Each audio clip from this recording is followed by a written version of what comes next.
The first screen shows the process as actually executed.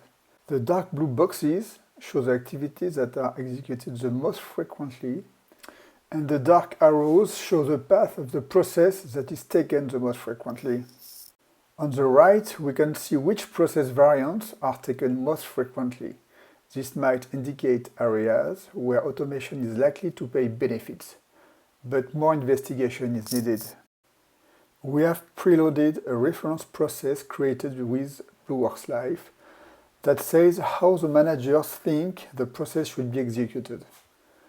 By comparing this reference process to the actual data, we can see in red the process activities and tasks that are not compliant with the reference process. This could indicate where there are errors and unexpected delays, more candidates for automation and process improvement through orchestration. The duration view shows which activities are actually taking the longest on the average. The dark orange indicates the longest steps in the process.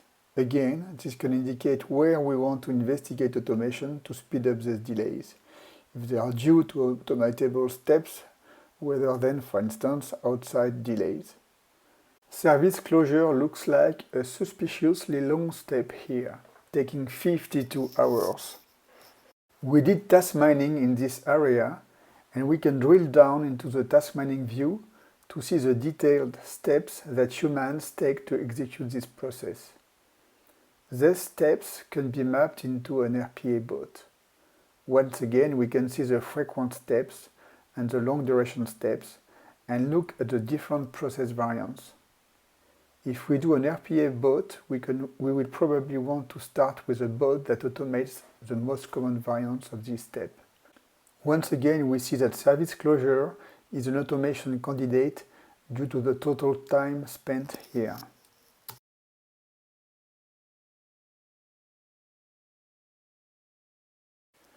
By looking at the analytics view, we can get a fuller picture of how people spent their analyzed time on their desktops in the different steps. We can see how much time they spent actually executing the task, how much time they spent idle, and how much time doing other things.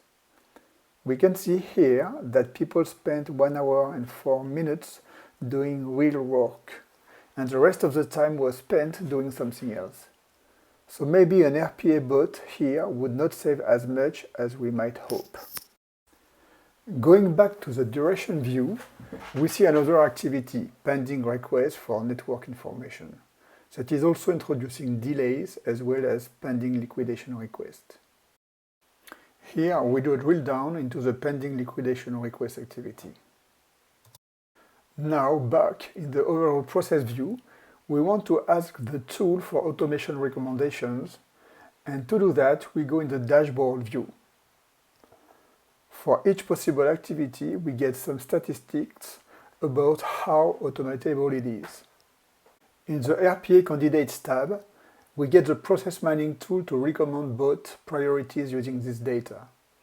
We can see which activities might turn into bots and the expected cost savings from that automation.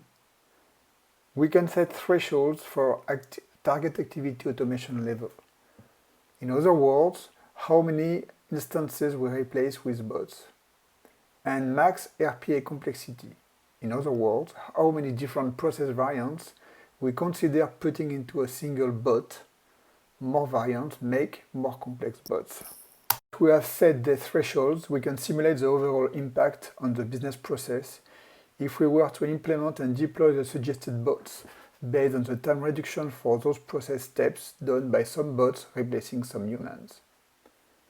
Focusing on the back-office service closing activity, we are simulating the impact of having 57% of the process instances done by the bot rather than the human.